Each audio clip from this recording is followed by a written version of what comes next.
twos. Otherwise, he would have played a half max in the ones. I think the same decision would have been made for Sam Darcy. Ugle-Hagan had a brilliant year last year, and he goes long and he drives it home, and Jamara picks up where he left off with his 35 goals last season. We started well. He's had a couple of disposals up on the wing where he's led up high, and McGuinness straight back to Williams, and they can do it again. Better kick, top of the square. Jamara's there, got a hand on it, ball over the back. Lob. McNeil. Norton. Only early, but they're looking good. Here's Ugle-Hagan in front again. It's Ethan Phillips. He's been on the list for just a week. Well done. West curls it around, looking for this time. Norton had to beat a couple. Advantage. Ugle-Hagan has got his second. Well, the repeat entry there for the Western Bulldogs set that up, but it was still an outnumber in the air. Side kick, outstanding, and Liberatore hands it up. Norton, they're away here. Inside again to Bontempelli. Cruises and goes long into space. Ugle-Hagan free kick. Well, that's nearly their best ball movement too. And Ethan Phillips throwing the hands up. He might have been a little bit unlucky, but this is where the Western Bulldogs have got to be, Jono, is that they've also got to start to get on their bike, because if you're not moving the footy quickly from your back half and linking up through the middle of the ground, then you're being left behind. And they were everything but that in their second quarter. That was a much better passage. It's kicked 2 goals 2. Dicko's told us inside right post, don't give the goal away. And that looks pretty good. Big smile on his face after that. There, ball to the back. Who's got a pounce? McNeil, half held. No free. McGuinness, aim on. Inside aggressive kick, and the umpire said that he was out as he kicked it. What do we got? We got a free kick. Or is that a free kick off the ball, is it? Could be. Looks like it is. Looks like Williams will walk in. I think the players are a bit confused as to what has actually happened here. Let's see if we can from the goal line. Williams kicks the goal, so hopefully we'll all get an explanation shortly.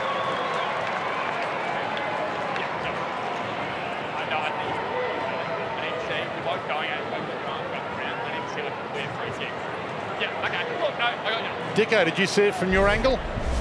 Oh, just the Norton, once again, just coming in from the side. I love this about him, the way he's just coming up and competing. We saw him mark the ball a couple of minutes earlier. I just love this play. I love the fact he's coming from different angles, and saw last year sometimes he'd struggle when he's just trying to come on the straight up lead. I love that about his game. Yeah, and that will also rely on great communication from his teammates. So we're back at the quarter-time margin of 5 points. But at quarter-time, it was the Dogs that led. They're coming with a rush in this third term. The leap from Ugle-Hagan. Staying down was West. It was a great decision, and he's able to just bobble it through. Well, there's the attack in the air that Ben Dixon's talking about. I know he highlighted Aaron Norton before, and he's done it a couple of times in this quarter, but gets it back. Waitman with the sit and the fly. McGuinness getting it down, but here's a chance for Treloar. He loves the long bomb from 52. He's got it in his ageing legs. The 30-year-old can still bomb them from outside the arc. Will he be the best long kick on the run? He would have to be one of. Yep. On the left, a high up and under. Gallagher in a tussle with D'Ambrosio. Bontempelli, clever flick. Treloar back to Bontempelli. They're going backwards. And now Norton, right place, right time. And he hugs it to his chest. He's so good in the air, directly in front. He should go back and put this through. So it's a bit of a replay of the first quarter in terms of field position. 16 times they've been inside 50 for 5 goals too. It's not a bad return. Could be 6. Dominated the quarter. Norton.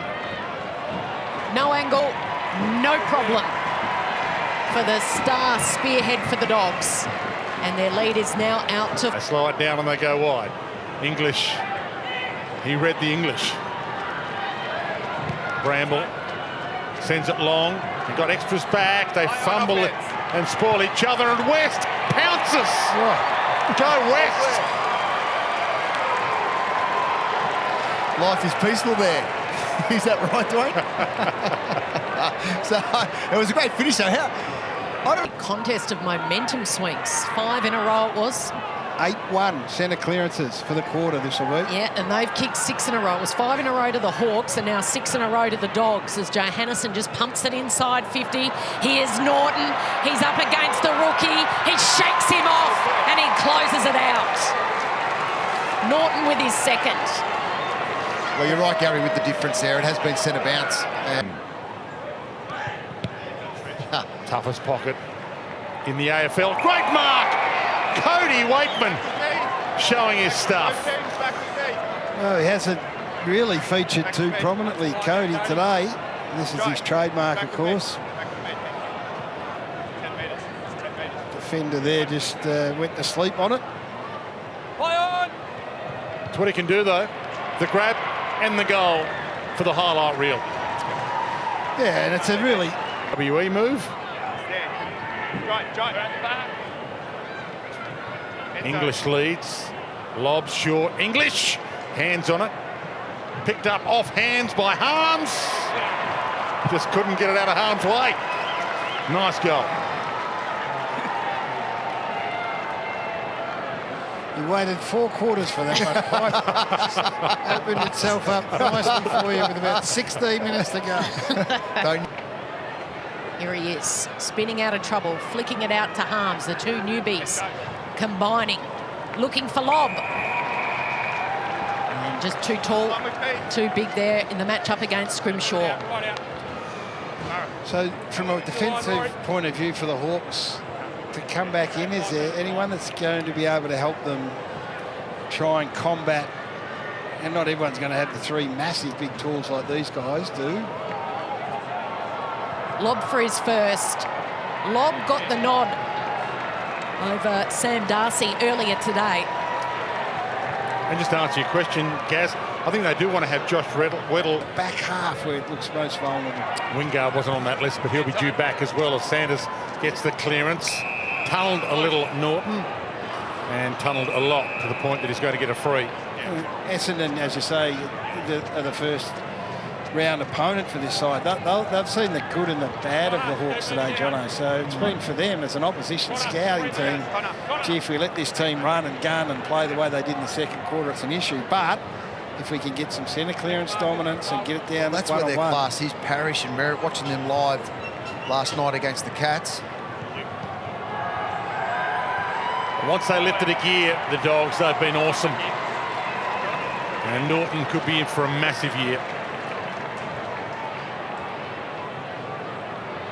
There was a pure centre bounce again, clearance from the Western Bulldogs, deep entry, and Norton coming up at it at full tilt. Oh, another one. ACL. Maybe it is a thing. Little 1-2, Bontempelli, he's still got speed to burn even though it's a practice game.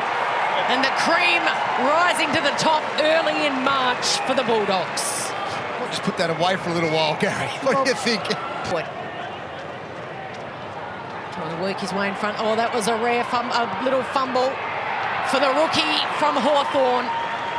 And West puts through his 3rd goal of the night. He's built a solid game, right? As effectively as what we did see in that second quarter. So they live and learn a fair bit out of this. I think the last 2 weeks against the Jamara. Bulldogs. Sorry, Jono. No, jump in there, Dwayne. Well, he jumped and I thought I better jump. Yep. And you make a good point, though. I mean, there's a lot that we could talk about. If we had an hour, you could talk about the theories of what might happen in selection for both these teams and who's going to be in and out. It's a good dilemma to have if you're Luke Beveridge. 10th season as Bulldog coach for Luke. Premiership in 2016 as Jamara, we've said it a bit, looks on song for a perfect start to his season.